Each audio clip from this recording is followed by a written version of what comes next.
So we're just waiting to let people in before we start the webinar. You can follow the numbers. We got 38, 39. So participants are going up. Just give it another minute or maybe two to wait before we start, before everybody's logged in.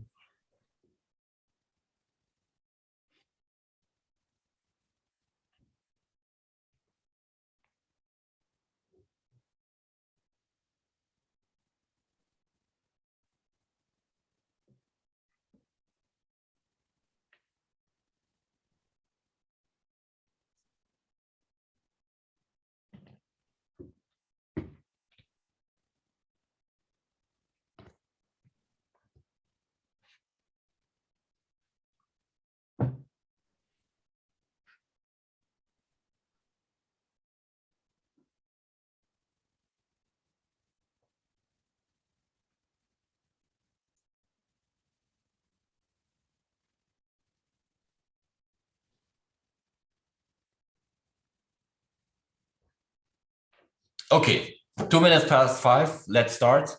Good evening. Welcome everybody to this webinar of the ENS spine section. I think this is our 6th webinar now, and the 4th one we have in a row on a monthly basis. And we had different topics, and today we have as a speaker here Enrico Tessitori, who's a neurosurgeon specializing in spine surgery, in complex spine surgery from Geneva, Switzerland.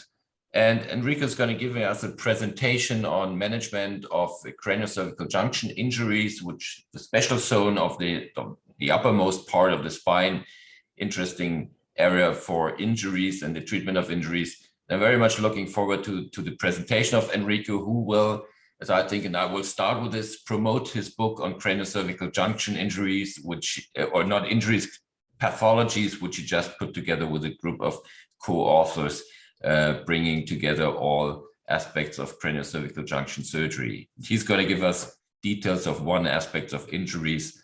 I'm looking forward to your presentation, Enrico. Welcome to this webinar, and thank you for being here. Thanks a lot, Florian. I'm very happy and honored to have been invited by ENS Spine Section to provide this talk on craniocervical region. I will share my screen with you all very soon. And you know that I like particularly this part of the spine. And so I'm very happy to share with you my thoughts and the last literature on craniocervical surgery for trauma lesions. These are my disclosures, which should not influence that much this in this talk. So which will be the learning outcomes? By the end of this talk, you should be able to describe the surgical anatomy and biomechanical peculiarities of CBJ, interpret appropriate imaging and classify the CBJ traumatic lesions, recognize the key features and aspects of CBJ surgery, describe occipital cervical and atlantoaxial fixation techniques. This is the outline of my presentation. And we start with anatomy and biomechanics. I don't want to bother you that much about that, but this is very peculiar in that region. If you look at this picture and you focus on the upper part, the craniocervical junction is considered to be the region between C0, C1, and C2. And it is very, very important structure. The main goal of this joint is, or junction, is to actually to hold the head and keep it attached to the cervical spine. And it is very abundant of ligaments in order to achieve this goal, of course.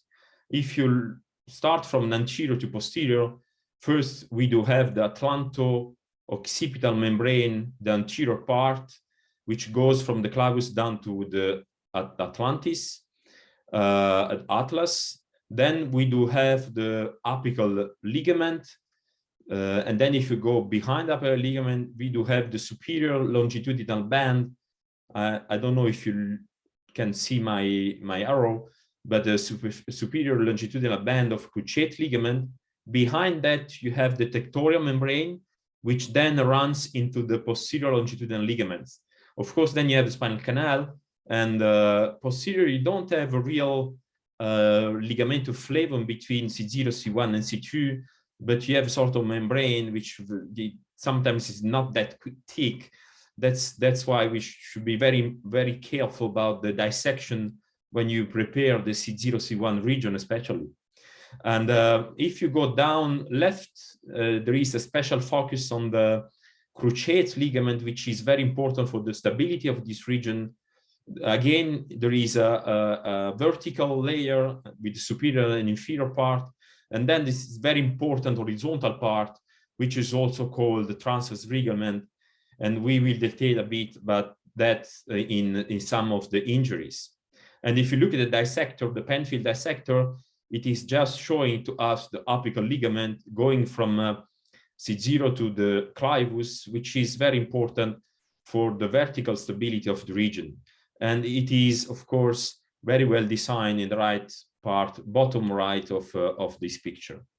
So I would say this is enough about the anatomy for the ligaments, but also the bone anatomy is extremely peculiar. I do not focus on the condyle, but just want to remind you some a few anatomical landmarks and peculiarities of C1 with these facets in the lateral masses, the transverse and the anterior posterior arch. And if you look at the C2, the axis is also even more particular in the spine because there is the odontoid peg. And look at the orientation of the lateral masses joints, and the superior joints are obliquely oriented in order to allow for lateral bending and rotation. And if you look also the inferior joints of the articular process of C2, they are vertically oriented and looks like more lateral mass in the subaxial spine. So this is very particular, as well as also the relationship with vascular structures. And I just outline here the relationship between a very redundant vertebral artery on the right side on a cadaver. And of course, this is a major problem and a challenge when you approach surgically this region. Of course, any anatomical variants need to be ruled out and confirmed by, in most of the cases, the CT angiogram. You can see by the white arrow left picture, horizontal part of the vertebral artery, which is running below the posterior arch, just at the entry point of a C1 lateral mass screw. You see in the middle a redundant vertebral artery on the right side and hypoplastic on the left. And again, the same the tortuous direction of the vertebral artery between C1 and C2, which makes it very vulnerable to injury when you dissect the surgical feet between the C1 and C2. So what about biomechanics? Again, if you look at the anatomy of C1 and C2, the orientation of the joints allow for rotation and also for lateral bending. But the lateral bending, you need to understand that the lateral bending is a coupled movement, because you have, while you have the condyle approaching the odontoid peg, you have the lateral mass, the contralateral mass, which is approaching the odontoid peg and allowing for rotation and lateral bending from one side, in this particular case, on the left side. What about the flexion extension? At this level, it is mainly represented by what we call the head nodding, with 15 degrees of extension between C0 and C1 and 10 degrees of flexion between C0 and C1. And if you look at that numbers, it is quite obvious to see that occipital atlantal joint is mainly responsible again for the head nodding, flexion extension, while the atlanto axial joint C1, C2 is mainly responsible for axial rotation up to 45 degrees and a bit of flexion as well. So this region again is very peculiar because it is acting as a pivot point between the load of the head and the small but very efficient, strong muscles, posterior muscles between the head and the subaxial spine. So this is one of the reason why this joint should be strong enough to act against this unfavorable biomechanical behavior. So what about the general surgical considerations when you approach this region? The first one is that there is a sharp angle between the occiput and upper cervical spine, which creates a significant lever arm at that region. The second one is the limited space available for bone grafting. If you compare with the thoracolumbar and the lumbosacral junction, we do have in that regions with these nice lateral posterior elements, the transverse and the joints, and the laminas, which are very favorable for bone grafting. But here there is a void between C0 and C2, which needs to be filled by the bone graft.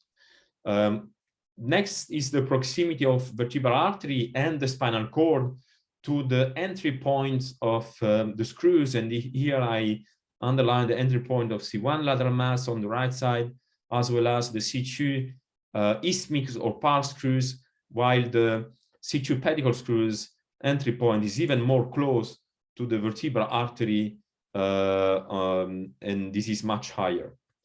So be careful about that. There is, especially in children, a discrepancy of weight between the head and the cervical spine in terms of weight. So the children are very much exposed to what we call atlanto-occipital rotation injuries, and I will mention this at the end of my presentation. And then last but not least, the limited occipital bone thickness. We all know that the thickness is much more pronounced at the level of the midline, but while it's very thin at the level of the occipital bone. So the construct which should be implanted, the occipital plate, for example, the screws should be most of them in midline. So what about the radiological workup? We do have very often available still today plain radiographs, and we look at the lateral and the open mounts AP. So what about the open mounts? In this case, it is shown that there is probably alar ligament, which I did not mention in my anatomical reminds, but it is very important, the alar ligament stabilizing in the odontoid peg to the both occipital condyles. And here probably there is an injury of the right alar ligaments and approaching the C2 peg to the left condyle and lateral mass. If you look at the lateral X-ray, it is very important to look at the alignment of the posterior wall, especially between the odontoid peg and the body of C2. Of course, the base of the lamina here and the prevertebral retropharyngeal space, which should be in front of C2 less than 6 millimeters, and which is wide, very wide in the presence of the prevertebral hematoma, for example. But we should look also what we call this atlantodental interval, which is anterior, and we should be less than 3 millimeters in adults and less than 5 in children, while the posterior atlantodental interval is actually the space available for the spinal cord, which is very big at that level of the spine. The second parameter that we can measure, especially when we do plan to perform occipital cervical fixation, is the C1, C2 angle, which needs to be respected, and which is in general around 25 to 30 degrees. And this is important, as well as the CT scan. I will not detail all these parameters. I just want to mention that the CT scan is not a dynamic film. CT scan is a supine exam. So sometimes injuries can be missed at CT scan, but nevertheless, you have these rules and ratios and lines that can probably make you suspect or make you a highly suspicion of craniocervical injury, especially for the vertical one. And again, for the vertical one, here it's the atlanto-occipital dislocation diagnosed by the occipital condyle C1 interval, which should be less than 2 millimeters in adults and less than 5 millimeters in pediatrics population. And there is a lot of literature concerning how do we calculate the condylar sum and how we make the diagnosis of atlanto-occipital dislocation. I already mentioned the CT angiogram, which is important to rule out any anatomical variants of the vertebral artery or any, for example, hypoplastic vertebral artery, like in this case, in the B part of the picture, or in the D part of the picture, you see the hypoplastic right vertebral artery, while there is a predominant artery on the left side. And this is very important to know before planning the screw insertion. MRI is very important. Nowadays, we can very easily make a diagnosis of vertical occipital atlanto dislocation, like in the top right of the presentation. We may also make diagnosis and show some prevertebral huge hematomas with compression of airways and digestive ways here in the front, or even we can directly visualize the ligamentous injuries, which are here indicated by the blue arrow between C0 and C, at the level of C0, C1 membrane and the level of C1, C2 posterior element, ligaments. And also, what about the transverse ligament is a very nice picture taken from the web, showing a rupture of the right transverse ligament here. And again, the odentoid peg, it is attracted by the contralateral one. And this is a potentially unstable situation with a fracture of the anterior part of the anterior arch of the C1, here with the hematoma around and with increased atlantodental interval. So let's go very quickly to the classification and principles of treatment for CVJ trauma lesions. I start with the atlanto-occipital dislocation and had the chance to go through the first description of it, done with by Sir Blackwood, doctor working on the US Navy, and a sailman was a victim of an accident. It was in around 1907, and he very nicely described the surgery done with the suspicion of posterior disruption of the C1, C2 ligaments because of a step at the neuro exam, which was done on the sailman. The sailman, of course, died because at that time was very difficult to make this surgery successful, because this situation is very commonly fatal. Is present in around 20% of post-mortem studies, and is nowadays still, despite of availability of MRIs, still missed in up to 50% of cases. Vincent Trianilis classified it in anterior dislocation type 1. Look at the relationship between the condyle and C1 lateral mass, or the vertical, which is the second type, or the type 3, which is the posterior dislocation. Of course, it's very obvious that anterior dislocation and posterior dislocation might reduce the space available for the spinal cord measured by the PADI here, but while the type 2 is more prone to do vertical stretching on the spinal cord and with a severe injury. The treatment, of course, when diagnosis is occipital cervical fixation, no doubt about that. And you have these different techniques, and we will come back later on. Here, a case from our hospital, a young patient victim of motor vehicle accident, presenting with a right side condyle fracture here with a vertical increase of the distance between the clavus and the apex of the odentoid peg, and with already on the CT scan a vertical increase of the distance between the condyle and C1 joint and C1 and C2 joint, which was I suspected of occipital injury. The injury was confirmed by the MRI. You can see here the hyperintensity signal at the level C0, C1 joint, and the level C1, C2 articulation here, and the rupture of the apical ligament with also an hematoma around, with no huge compression of the spinal cord injury, which was mainly injured by distraction, in this case with a partial tetraplegia. And the patient then underwent to posterior C0, C2 fixation with anterior C2 graft. And this is the control at 1 year follow-up. And the patient recovered quite well from his tetraplegia.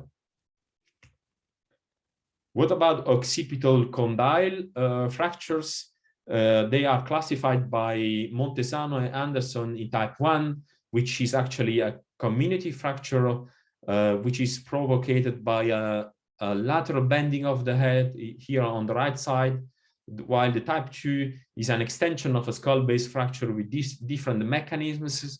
And the type 3 is an avulsion type, which is actually related to rotation and lateral bending of the head with actually dislocation of the condyle which is tracked by the alar ligaments on the right side at that level. The team from David Okonkwo in Pittsburgh, they came out with these recommendations. If I can summarize, is that most of the cases, these are very stable, and in some of the cases you should operate on them if there is a misalignment plus a neural element compression, but in most of the cases they can be handled by a heart collar or SOMI brace or Philadelphia brace to make them heal. What about the atlas fracture? So we go down to C1 level. This is one of the classification. If you look at the transverse process fracture, I mentioned that you should be aware about the chance of having a dissection injury at the level of the vertebral artery, which should be ruled out by the CT angiogram or an MRI with a software for the vessels, while the posterior arches isolated and anterior arches isolated fracture are in most of the cases stable and do not need any treatment or a soft or hard collar, while the fracture which are concerning the lateral masses with comminuted fracture of the lateral mass, they can be potentially stable. They are related to lateral bending mechanisms, and they make the actually the lateral pillar of the CVJ junction very weak and sometimes very unstable. And so I do recommend surgery in this kind of floating lateral mass injuries, because the rate of union under conservative treatment is very low, as well as when there is a burst fracture of C1 with the injury of the transverse ligament detected at MRI with an increase of distances. I do also recommend surgery in these cases.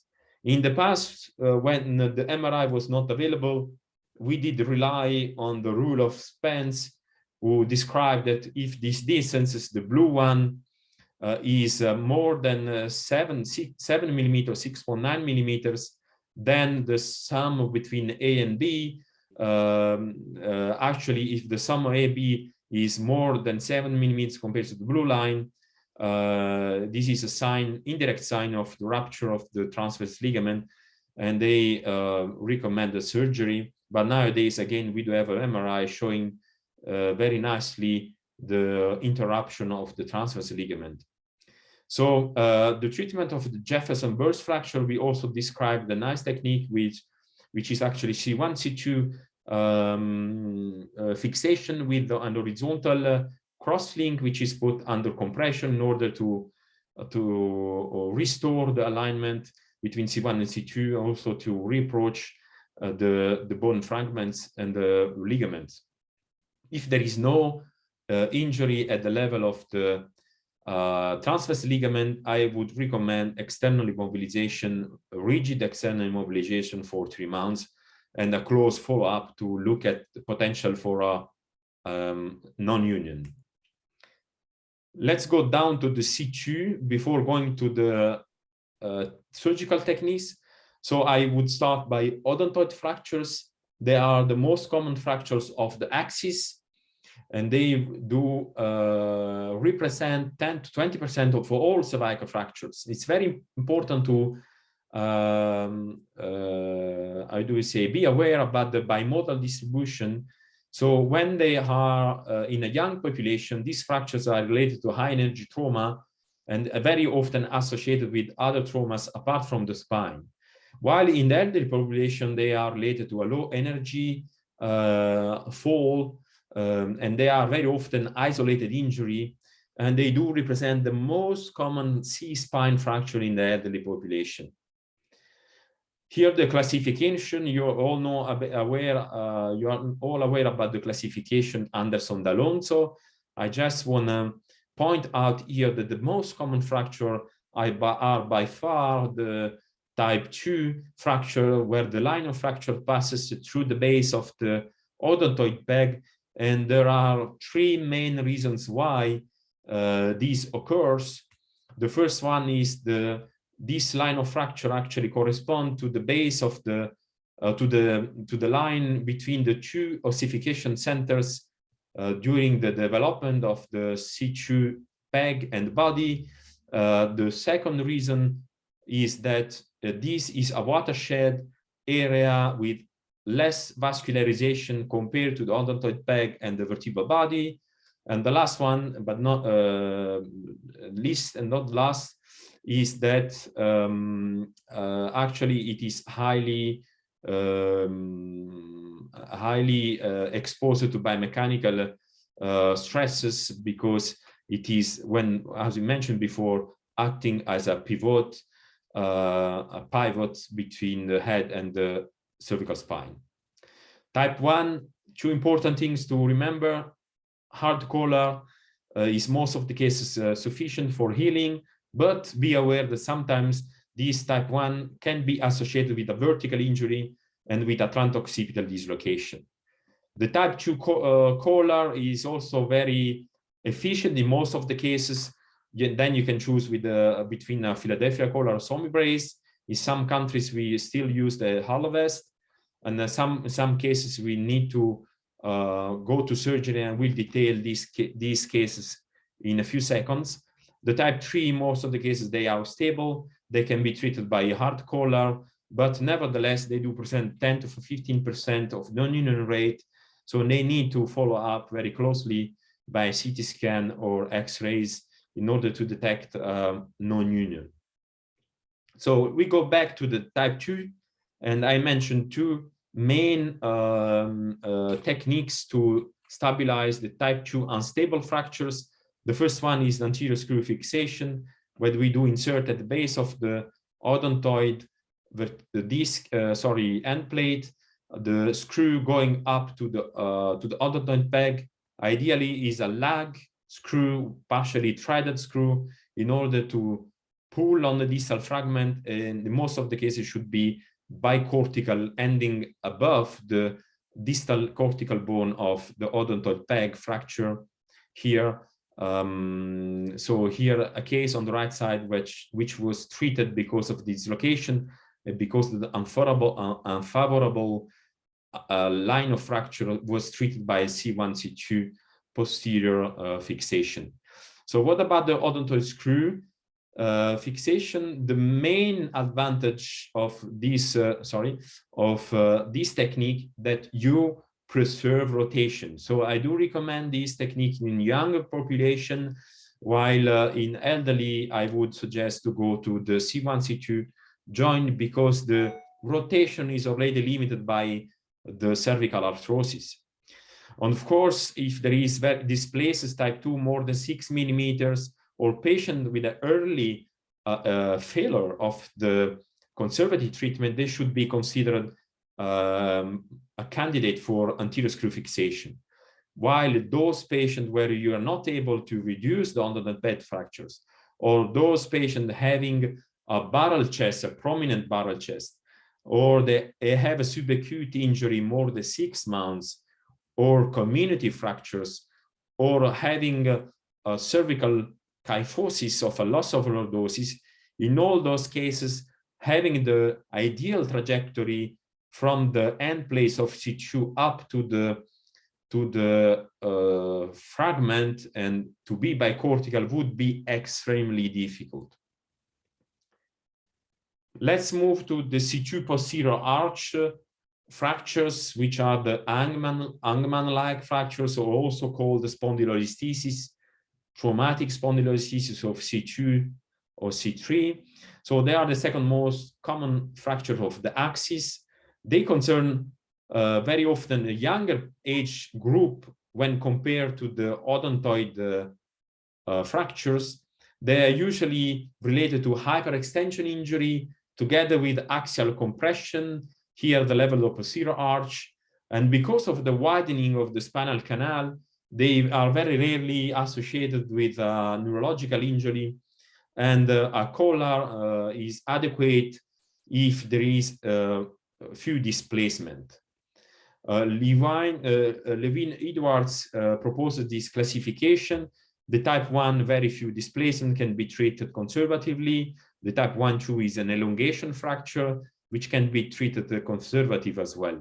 When we go to the type 2, type 2A, type 3, it's very important to perform an MRI to check about the integrity of the disc space, because as in the type 2 or type 3 cases, the disc space is incompetent, and as well as the posterior elements and joints in type 3, for example, and those cases, type 2 and type 3, require surgical treatment. Here are cases from our hospital with an anterior C2, C3 plates or a posterior Judith percutaneous technique through the fractures. This is very elegant, but sometimes it's actually useless because most of these fractures heal spontaneously. And or some of the cases, type 3, you may require a combined anterior and posterior approach. What about atlantoaxial rotatory instability? I already mentioned at the beginning of my presentation that children are more prone to develop this kind of injury because of not only the discrepancy of weight between the head and the neck, but also because of the orientation of the C0, C1, and C1, C2 joints, which are really not well developed before the 6-7 years of age. The orientation is changing that much, and this orientation might predispose to this kind of atlantoaxial rotatory injury. While in adults, they are very often associated with upper cervical fracture like C1 and C2 fractures that we mentioned before. They will present as a pain with pain, torticollis, or limited head rotation, and what it is described as this bird cock-robin position, which is demonstrated here in the middle. And if they can be reduced by traction, then you can put patient on the collar and immobilization and myorelaxants. In most of the cases, it can heal. In some of the cases, you have a recurrence of rotation, and in this case, you might consider a fixation even in pediatric population. And this is a challenging surgery because of the size of the lateral masses and C2 pedicles and C2 lateral isthmus and parts. And so the open reduction and internal fixation might be challenging in the pediatric population. Here, one of the classification, the field classification, I would not detail this that much, but just remember that, I mean, type 3 and type 4, anterior and posterior dislocation and rotation, they are related to a major injury of at the level of the joint, and so they might require open reduction and internal fixation. Let's move to the occipital cervical fixation techniques. So these kind of rods are abandoned in most of the centers. The Ohio and the Grove plates are abandoned nowadays. We do rely mostly on the modular construct, which means that you have several pieces. First is the occipital plate, then you have the two rods and the screws at the level of the C1, C2 or subaxial spine, and you have available a lot of constructs and different companies doing providing this kind of multi-axial subaxial screws and providing occipital plating and occipital screws. If you have a big defect in the posterior occipital squama, like in the case of post-Chiari decompression for Chiari malformation, then you are missing the central part of the bone, and then you can insert quite easily condylar screws like demonstrated here by Juan Uribe in this paper. The fusion can be a problem. So you see here bone graft secured by wiring or today by stitches at the level of C0, which is decorticated with the drill, like the posterior arch of C1, what it rests if you need to do a decompression. And you have this then this nice C2, C3, C3, C4 lateral masses, very favorable for on-lay graft with chips or with bone taken by the posterior rear crest. Now sometimes I use tricortical wedges between C0, where I do small apertures here, and we pass stitches between the tricortical wedges and the posterior arch of C1 if preserved. What about atlantoaxial fixation techniques? And I am approaching the end of my presentation. So in some countries, still posterior clamps are used, like posterior wiring techniques. We do not use these techniques anymore. We do actually rely mostly on Mager, C1, C2 transarticular screw fixation, C1, C2 lateral mass, and pedicle pars screw fixation. We also have available some anterior transoral C1, C2 fixation, which is performed in some centers, and also as well as posterior C2 with laminar screws. I just want to focus on C1, C2 goel arms technique and on the Mager transarticular technique. This is actually what I do prefer, the C1 lateral mass C2 pars or pedicle screw, which was firstly described by Atul Goel in '94, but modified by Jürgen Arms in 2001 with use of polyaxial screws. Those two are still fighting who was the first to describe, but doesn't matter. What about surgical technique? The patient is prone, the neck is kept neutral, or a slight, flexion, with a military tuck position. The arms are tucked, the shoulders are retracted caudally, and there is a standard midline C0, C3 subperiosteal exposure. When you are exposed on the left, you can see the entry point of C1 lateral mass screw, which is in the middle of the lateral mass, just below the posterior arch. Sometimes you can help to have a good exposure with drilling the inferior part of the posterior arch, and by displaced downward with a perfect dissector, the C2 ganglion, which is just below the drill here. And then the direction is very important. I will come back in a few slides. If you look at the right side, most of the cases we need to do a stab incision to have this obliquity. For the C2 pars screw, the entry point is just above the C2, C3 joint and a few millimeters away from the medial part of the C2 inferior process. And then the direction is oblique to the C1 anterior tubercle on the lateral X-rays.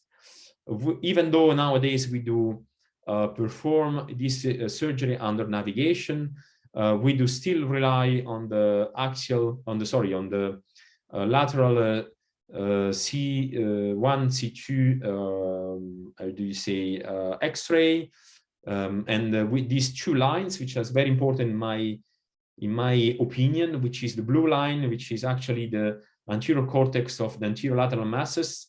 And if you want to be bicortical, then you should stop just behind the anterior tubercle of C1, which is a very nice landmark. And you see the screw entering the posterior aspect of the lateral mass, going up 10-15 degrees, reaching the anterior tubercle, but again, not the anterior tip, just stopping a few millimeters behind. And I will explain you why in a few moments. And the red line, this is the posterior wall. If you look at the CT scan, if you are using not pedicle screws, but the C2 pars, if you stop the screw just behind this posterior body of C2, you might be quite sure that you are not damaging the vertebral artery, but you should be aware about having a good obliquity, because here is where there is the vertebral artery groove. Then you apply the graft. I do use the Galli fusion in most of the cases, modified by Sontag. And we already published the series about accuracies of our screws, 100% or approximate, very close to 100% in C1 and C2 pars by freehand, even though nowadays we do rely on navigation. And this is how we we have we set up the OR with the isocentric 3DC arm plus navigation, and with the clamp of navigation, which is actually attached to the Mayfield head clamp. And it is a very nice procedure, and it is very safe. This is a case of Odentoid type 2 displaced fracture we treated by posterior approach, which a very nice realignment, which was done under curar, under sedation, in OR, and then the surgery was very well performed. Old non-healed type 2 fracture also is an indication, because if you go with an anterior screw placement, you have a non-union tissue here, which is actually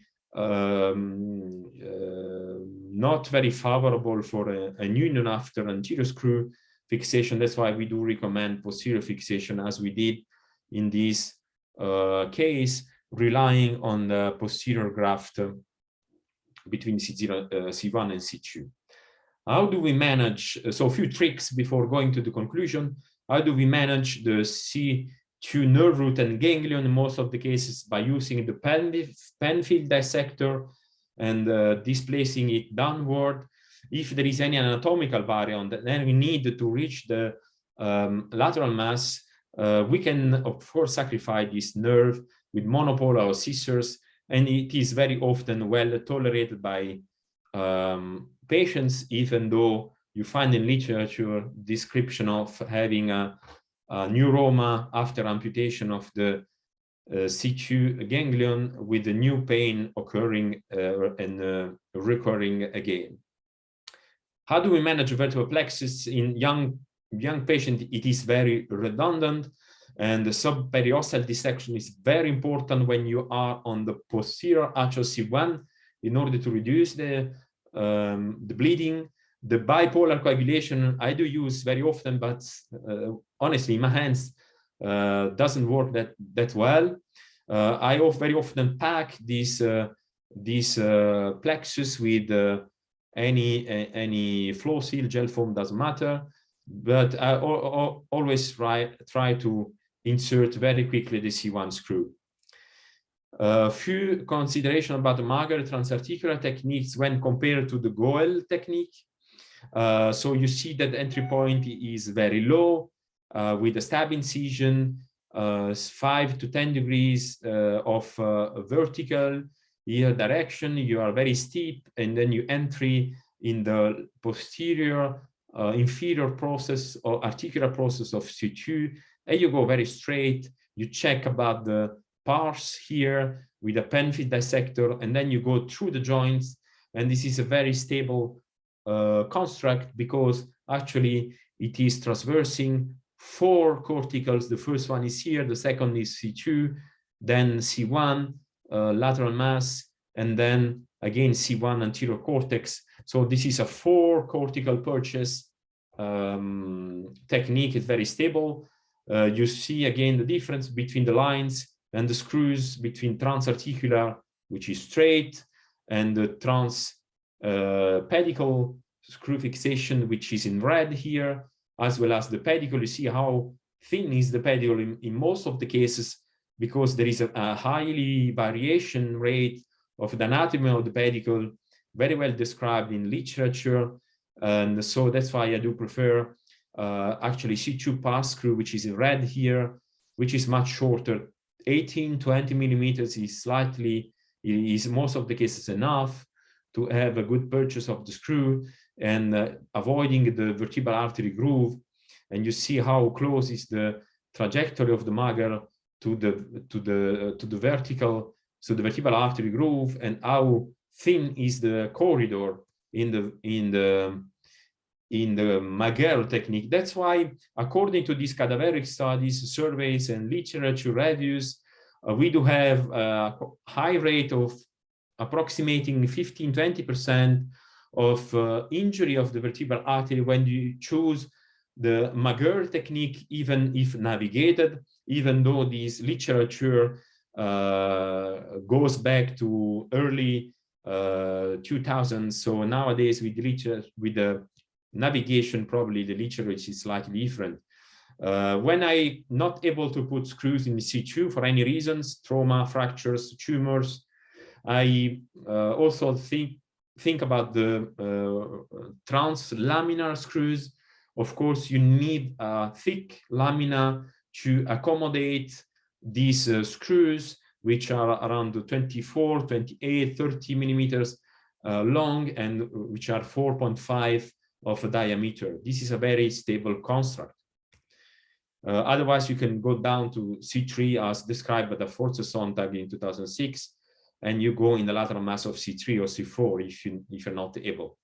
There are some risk factors that I want to mention, probably only the 2 of them, which is the high riding vertebral artery, which is vertebral artery which is too high, too medial, and too posterior into the vertebral body of C2, and which makes the pedicle very thin, the pars very short as well. And so you need to be aware about this variation on the preoperative MRI on a CT scan. Or some cases, like in this one, in C1, C2 osteochondrosis, you have a very small corridor left for the nerve, the plexus, and your screw. So that's why in this condition, I either do suggest to go trans posterior arch of C1, which is also feasible, or to go actually in the C2 or C3 level as a rescue procedure. And then also there are some other conditions that I not consider because of a lack of time. What to do if you do injury, vertebral artery damage, rapid screw insertion, tamponade or bone wax. This is the most important thing. The coagulation doesn't work in most of the cases. Direct suture is extremely difficult. And you send the patient to the urgent angiogram with a nice visualization of the collateral flow, which is very important for taking a decision what to do afterwards. And if you are in angio room, you can perform an embolization of the vertebral artery if the vertebral artery is not the main one, and if there is a good collateral blood flow. Some vascular surgeon, because they do very often bypasses in the brain, they also mention about the bypass with the occipital artery, but I do not really think is a good idea in acute phase of a bleeding. So I mentioned the injury of the vertebral artery, but the internal carotid artery might be also injured if you're not having this medially oriented trajectory of the C1 lateral mass. That's why you need to respect this trajectory as well in order to avoid injury on ICA.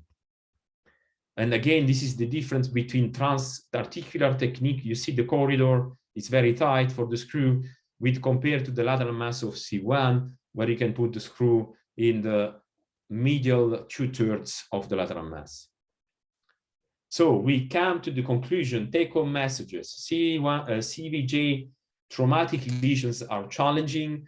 CVJ is a very peculiar region with unique anatomical and biomechanical features.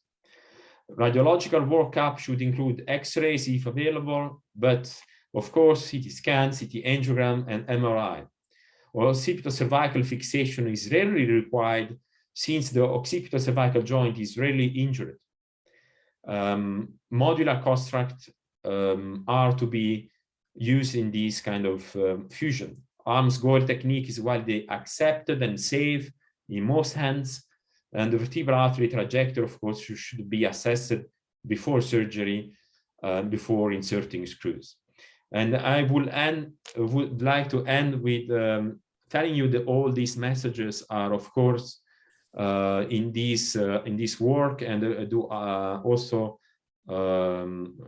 acknowledge and thank the co-authors for this very big work on the cervical, craniocervical vertebral junction, and I thank you for your attention. Good. Thank you very much, Enrico, for this excellent presentation and the very comprehensive overview of craniocervical junction trauma. So for everybody who has a question, please use the Q&A box and type in your question, and then I'm going to discuss this together with Enrico. And so far, we do have two questions, and I'd like to start with this one first, which is related to rotatory subluxation in pediatric patients. And the question is, how many times would you try to reduce and accept the recurrence under conservative therapy until you would then go for surgical therapy and go for a fusion in a pediatric patient?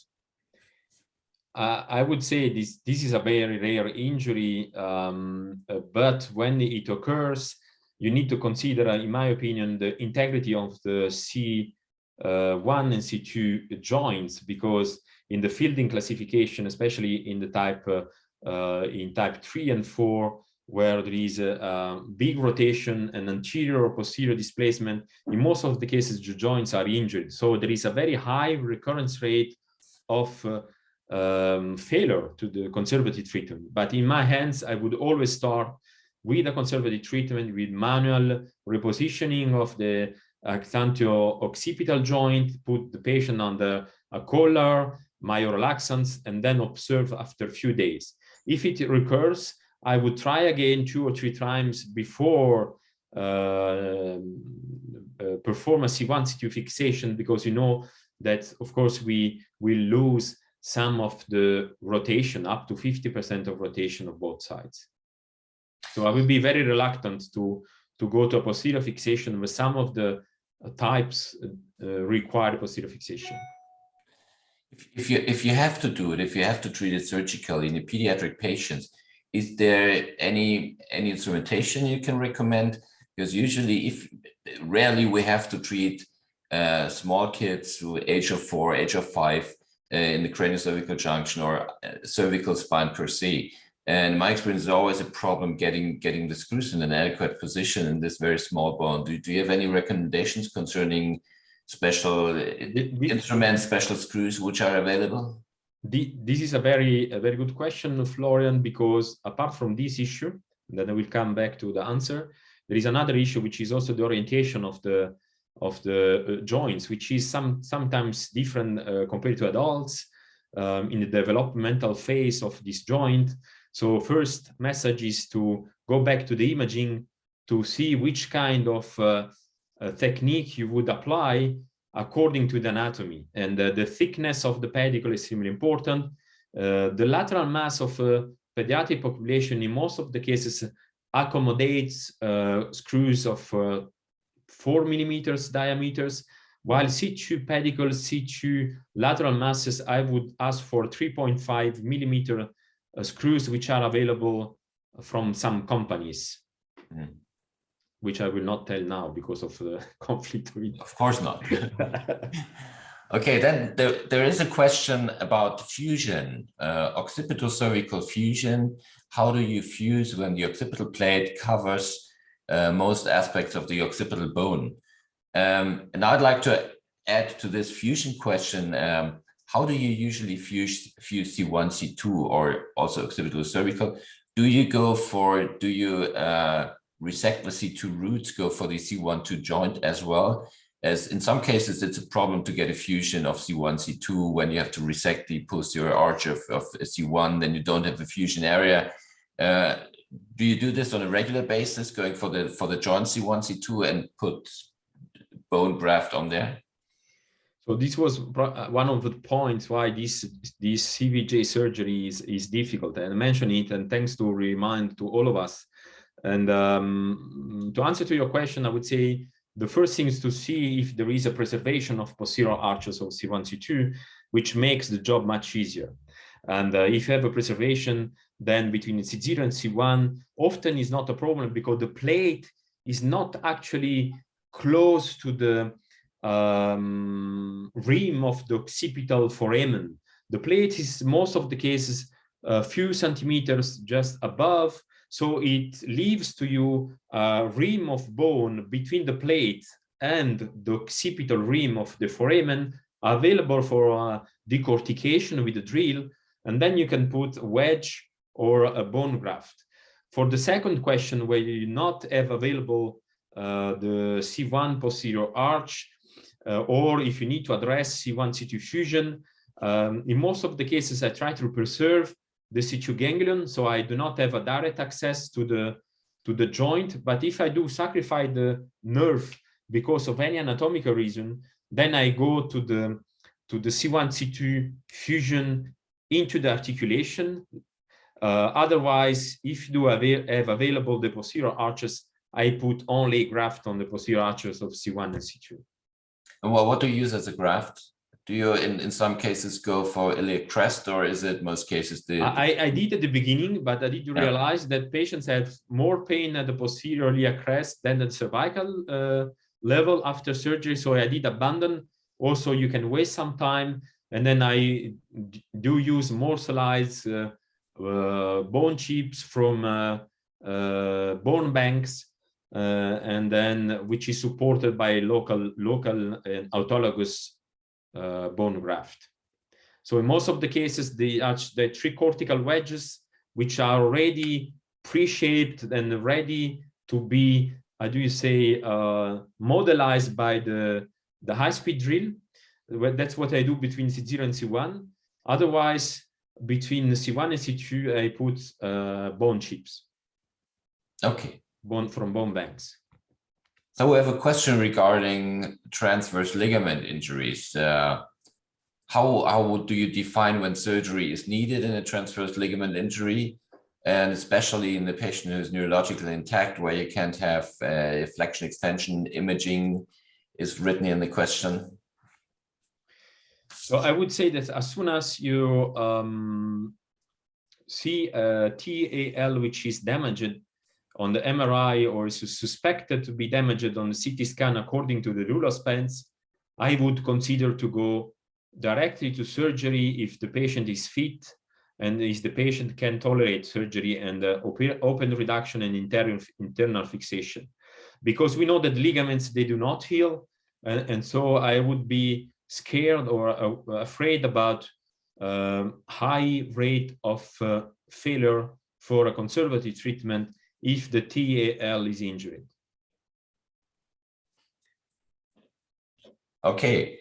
If you have a isolated C1 injury, anterior posterior arc injury plus a transverse ligament, do you go for a C1 ring osteosynthesis? as this is that surprisingly seems to work, even if your transverse ligament is ruptured, which is somehow surprising and putting in question the real biomechanical role of the transverse ligament. Yes, you are completely right. We also using this technique, but only I feel more comfortable to use it when I see a TL which is intact. Yeah. And but I would say that I do not have a big experience having this kind of isolated C1 fixation. To answer to your question, if I would go in the case of TAL is damaged. Yeah. Honestly. Okay. So what do we have? What is the routine workup for such kind of injuries? I think you mentioned your routine workup for all your injuries you have. In case you missed a transverse ligament injury very late in canal stenosis, do you manage this then, and how do you evaluate whether you need to manage it or not? So of course, TAL injury can be missed if you don't have a good radiologist or don't have available MRI. So these occurred very often in the past, and I would say that some of them, of course, have not been treated by surgery. So we do have quite a good literature about people treated conservatively, but we didn't know if those patients were with a TAL which was intact or not, because we didn't have available modern image technologies at that time. But we know from this experience that those patients come back with neck pain, especially mechanical neck pain, and they sometimes required delayed surgery to repair to this injury. Okay. Enrico, I mean, the most common injury, craniocervical junction injury, is nowadays the old type 2 odontoid fracture in the older patients. And we see it commonly, and on the other hand, there's a lot of variability how these type 2 fractures are treated. There are some countries or some institution putting patients in a collar only with the argumentation, well, this is an older patient, he needs a dense pseudarthrosis only, that's sufficient. On the other hand, you have some going for posterior fixation, C1, C2, even in very old patients to have this fixed in a one-stage surgery without any further collar in the patient. And then there are some other groups getting in odontoid screws in those patients. Well, what are your thoughts about the older patients with a type 2 odontoid fractures? How do you treat those patients in Geneva, and what's your argument for this way you treat it? Just an anecdote about that. When I was trained, when I arrived in Geneva in 2000, one of the old staff surgeons said, "Oh, Enrico, don't be a maniac about this screw on the Odentoid and the elderly. Do you know how many people like this, they walk in the street in Geneva, they do not have any pain?" So this was the first actually comment or thing I was told when I arrived about G2 odontoid screw. So of course I do not have the answer to that. And as a spine section, you know, we are talking about having a survey on this topic because it's very debated in literature. But nowadays I would say that those patients who are fine with a non-union and they are, I would say, assessed by a dynamic film, they do not have any pain, even though there is a few displacement. Honestly, I do not operate on them. If they're painful, then I operate on them. For the originary fractures, I would say again that I try to be conservative. I already mentioned some risk for failure. It means highly displaced fractures or presence of ligamentous injury, associated ligamentous injuries, or capsular joint injury at MRI, which in my opinion push us to having a fixation on these patients. And in those you don't operate, you put them in a collar, and for how long? We do recommend 6 weeks of hard collar. Some of them can tolerate it. Some of them, they do also, I do say, develop pressure sores. And so we need to check on them. They come back 1 week or 10 days afterwards to our nurses and checked about the tolerance of hard collar, because this is one of the key of success of conservative treatment. If we have a patient who doesn't tolerate and comes to you with the collar, but then as soon as he's outside your office, then takes it out, then that doesn't make sense. So we try to explain to patients, very important. We do see quite often, not us, our doctors, but our nurses, to check about the skin integrity and to check about the tolerance. We can modify these thermoformé collars, which are done by specialists here. And so we can send to them back and say, okay, try to modify where there is more pressure. So it's the message to all of the participants that if you choose for a conservative treatment, please follow this patient very closely, because even the hard collar can be harmful to them. Yeah, okay. Now you spoke about occipital cervical fixation, and especially occipital cervical fixation is very vulnerable regarding angles of C0 to C1 regarding swallowing function. And this, how do you manage these angles, and how do you manage these angles in the OR when you have to go for occipital cervical? So I tried several things, Florian. I mean, in OR you become crazy about this measurement, and I would, at the end, I consider only two measurements which are quite easy to obtain on the standard intraoperative lateral X-ray. The first one is what we call the swallowing line, described by Japanese, which is actually a vertical line which is perpendicular, passing through the anterior arch of C1, which is perpendicular to another line, which is the Chamberlain line. So if these line swallowing is not that much in extension, I mean, or that much in flexion, which means that if this line, vertical line, doesn't bisect the subaxial cervical spine, then you're sure that you're not in flexion, and in flexion you will cause dysphonia in dysphagia. If this line is very much anterior to the anterior bodies of the subaxial spine, then you have pretty much in extension, and patient won't be able then to walk. So it's very important to try to keep this line away from these 2 points. And the second measurement is what I already showed at the beginning of my lecture, is the C0, C2 angle. You can measure between C0 anterior clivus and the posterior and the C2 disc line, and this angle should be around 25 to 30 degrees. And now with our iPhones, we can measure this line very easily on the intraoperative X-rays. Okay, that's very good. I always bring the patients prior to surgery to an X-ray, craniocervical X-ray in a comfortable position, including the hard palate. And this is something, if you have the hard palate on the image, it's very easy, or it's easier to translate it in the OR. But I do agree with you, but I did try to do this, but it was so difficult to explain to the technician that's true. radiology to obtain the hard palate in it, that I do rely on my intraoperative X-ray. Of course, you might have a zooming by approaching the source of radiation to the patient, and this is much better than asking to a technician of radiology to do that. Okay. Thank you, Enrico. We're already 10 minutes past 6. I think it was very nice webinar, very excellent overview of all the problems and of the special tips and tricks you gave for the craniocervical junction injury treatment. And thanks to all participants for the discussion and for all the questions you brought in.